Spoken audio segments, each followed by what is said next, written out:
In a move that's sure to spark heated debate, Sir Keir Starmer is set to unveil plans for a nationwide digital ID system in the UK, a proposal that has already ignited controversy across the political spectrum.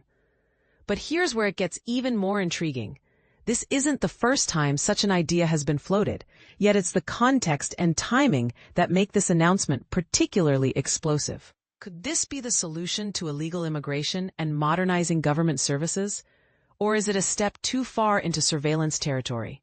Scheduled for a speech this Friday, Starmer's proposal aims to tackle illegal working and streamline state operations, according to insights from senior government officials. However, the devil is in the details, and a public consultation will determine how this system will function, especially for those without smartphones or passports. This inclusivity aspect is crucial as it addresses concerns about leaving vulnerable populations behind in the digital age. But here's the part most people miss. The last time Labour tried to introduce a similar scheme, ID cards, it was blocked by the conservative Liberal Democrat coalition. Yet Starmer recently argued that the conversation has evolved.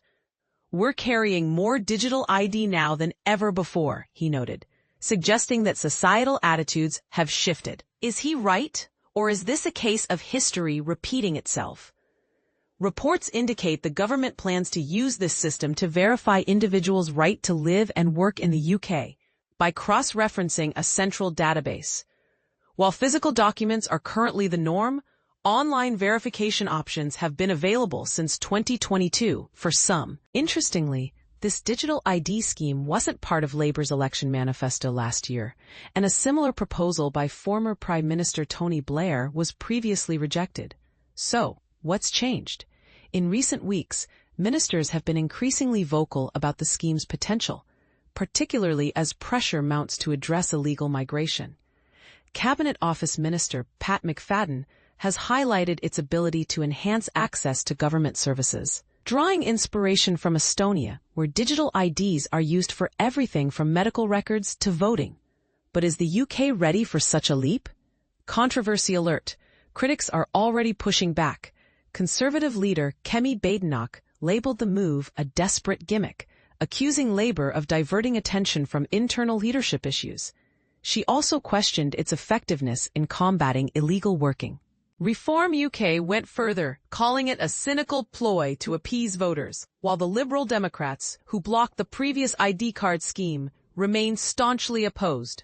Are these valid concerns or political posturing?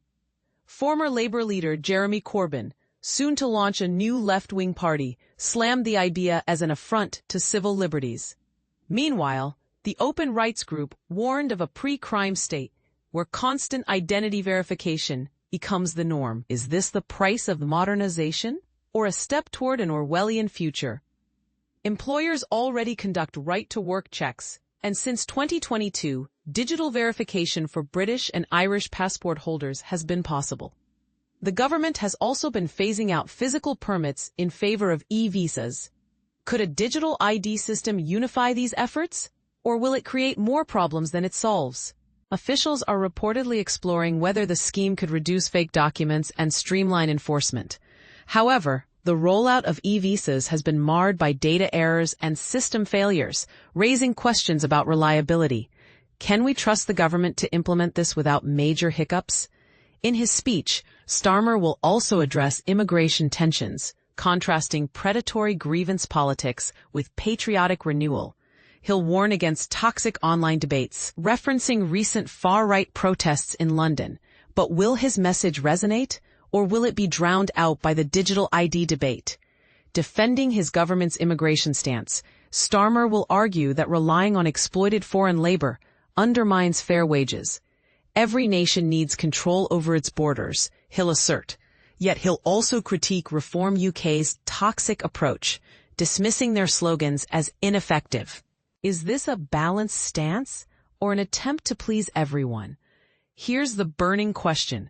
Is a digital ID system the pragmatic solution to modern challenges, or a risky overreach that threatens individual freedoms?